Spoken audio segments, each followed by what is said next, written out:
It's time for the Sunday Roundtable. With us this morning, as usual, Democratic political analyst Marianne Marsh and Republican political analyst Rob Gray. So you guys, you just heard Andy Card. It's been a while since we've heard from him. What's your biggest takeaway from what he told us so far? Rob, let's start with you. Well, I think Andy Card was exactly right that Trump is a member of the narcissist party rather than the Republican Party. I think for all Trump's threats that he will run again or impact GOP races during the midterms, I think they're probably idle threats. But Andy Card also said that Trump could be a factor if he chooses to be. I agree with that, and I hope Trump loses interest. Marianne? Look, I thought Andy Card was very strong on 2 points. First and foremost, that the government and our politics shouldn't be ruled by the mob, and that the FBI should be investigating members of Congress who could have colluded, cooperated, and been accomplices to the insurrection on Capitol Hill and the attacks that led into the deaths of many and injuries of many more. So we don't hear that enough from Republicans. So good for Andy Card to say it. Yes, he can do it from the safe confines of a retired political person and a retired in New Hampshire, but we don't hear that enough from Republicans, and we need to hear that from much more Republicans. And Massachusetts teachers finally will qualify for COVID shots this week. Governor Baker was a beat and a half behind President Biden and CVS in opening up state vaccination sites, but he's clearly not happy being forced into this move since supplies are not going up. And he also says he's doing this to avoid confusion and added that shots won't be diverted away from those 65 and over. What are your thoughts on that? And is he justified? Marianne? Well, look, Joe Biden's forcing governors to stop what they've been doing for over a year now, forcing people to choose between their jobs and their health. And in this case, if you're saying teachers are essential, then you should get a priority for vaccination. But that should be true as well for delivery workers, postal workers, transit workers. All the frontline people that kept us going this past year should get that too. And as we all know, the vaccine supply isn't the biggest problem now. It is still getting the appointments. We could have all the vaccines in the world, but you can't get an appointment on that website. Rob, the governor disagrees. The governor says that vaccine supply is the biggest issue, and if there were more, people would be able to get more appointments. Do you think he's justified? He's right about that, and the Biden administration is not doing enough to increase the vaccine supply.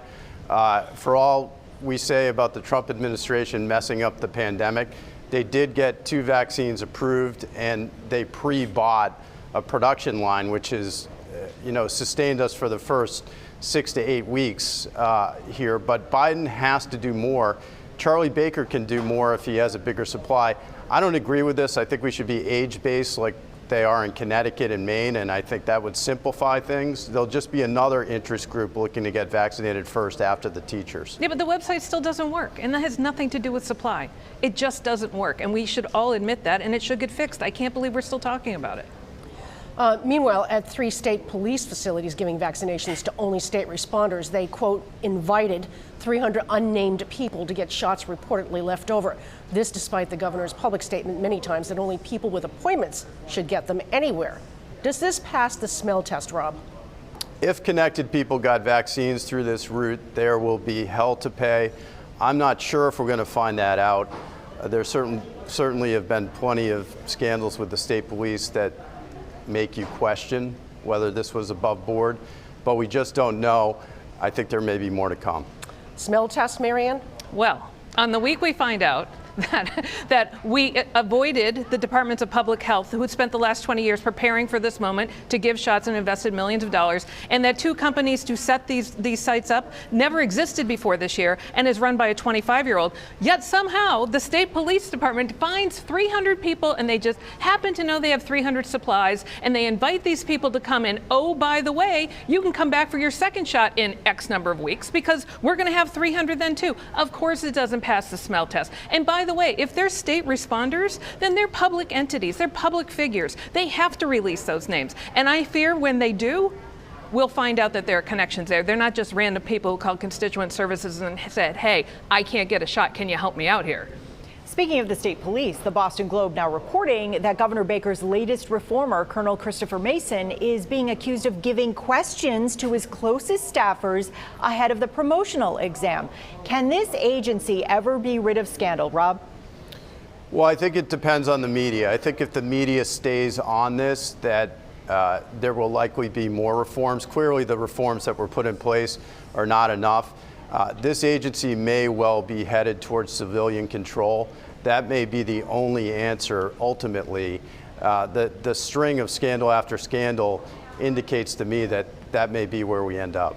Marianne? Yeah, Rob's right. I mean, look, we are way past the days of reform. We know it doesn't work. We're now into, we have to transform it. You have to change it from top to bottom. The personnel, the leadership, the culture, the recruitment, all of it.